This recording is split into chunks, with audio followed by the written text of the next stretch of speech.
정치적 참견 시점, 오늘도 정치팀 김재영 기자와 함께 하겠습니다. 첫 번째 소식 보겠습니다. 네.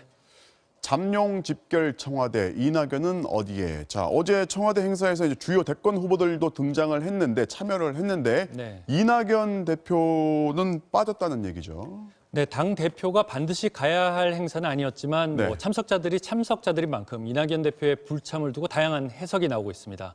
요즘 왜 그렇게 바쁜지 영상으로 보시죠. 네.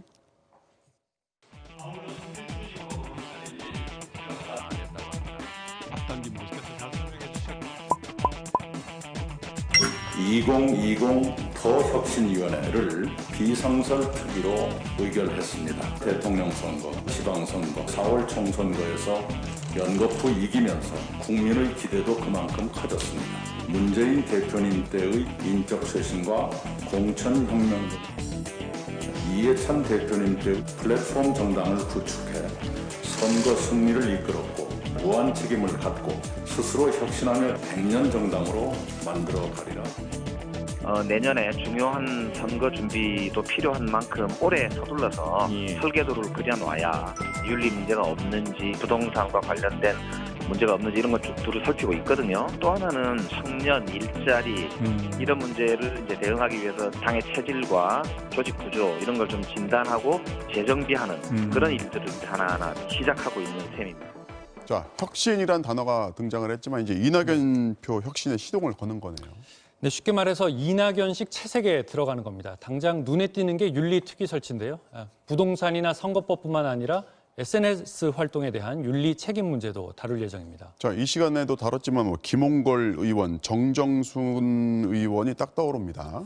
네, 민주당 윤리특위는 당 의원들 전수조사는 끝났고요. 국정감사가 끝나면 결과도 발표할 예정인데 네. 당 기강 잡기도 본격 시작될 것으로 보입니다. 자, 이런 와중에 이제 동교동계 복당 얘기가 불쑥 등장을 했는데 이낙연 대표가 받아주지를 않았어요. 예, 동교동계는 고 김대중 대통령계 정치인들인데요. 이들이 문재인 당 대표 때 집단 탈당할 때나 국민의당 창당에 참여할 때 이낙연 대표가 이들과 정치적 행보를 같이 한 적은 없습니다. 네. 다만 이 대표가 김대중 대통령의 권유로 정계에 입문한 것 때문에 동교동계로 분류되기는 하는데 이번에는 선을 긋고 이들을 받지 않은 겁니다. 사실 복당 문제는 지난 총선 직전에도 나왔는데요. 얘기가 흘러나온 쪽이 당 바뀝니다. 왜 이런 얘기가 나오는지 충분히 짐작할 수 있는 대목입니다. 자, 이낙연 리더십의 진검승부는 역시 내년도 재보궐선거겠죠.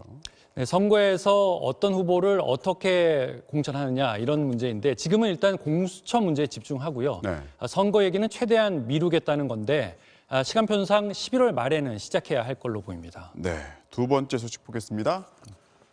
자, 이제 국민의힘 얘기인데 여기도 이제 경선준비위원회를 출범을 했어요. 그런데 네. 뒷말이 좀 있다고요. 네, 국민의힘도 이른바 김종인호의 채색 작업을 계속하고 있는데 그리 매끄럽지만은 않은 상황입니다. 어제 김 위원장이 정의당 김종철 신임 당대표를 만났는데 이들의 대화를 두고 또 당이 어수선합니다. 직접 들어보시죠. 네.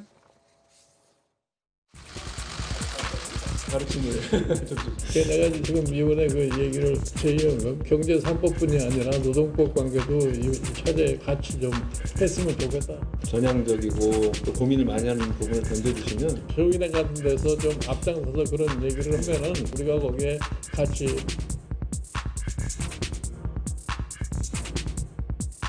가장 중요한 과제가 전 국민의 지지를 골고루 받는 정당으로 새롭게 태어나지 않겠냐.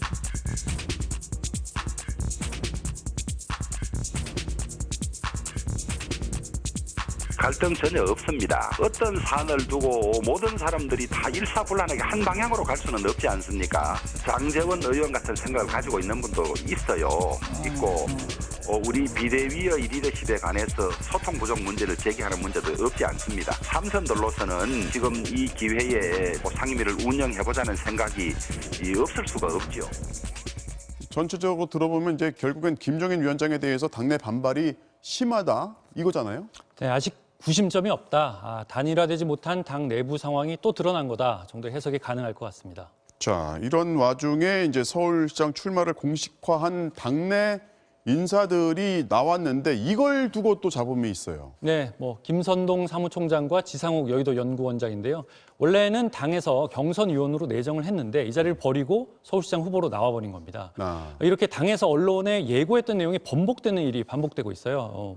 앞서서 당 정강 정책도 그랬고요. 당 색깔 정할 때도 그랬고요. 정상적인 당내 논의가 없거나 결과를 뒤집는 다른 힘이 있는 거 아니냐 이런 의구심이 들 수밖에 없는 거죠.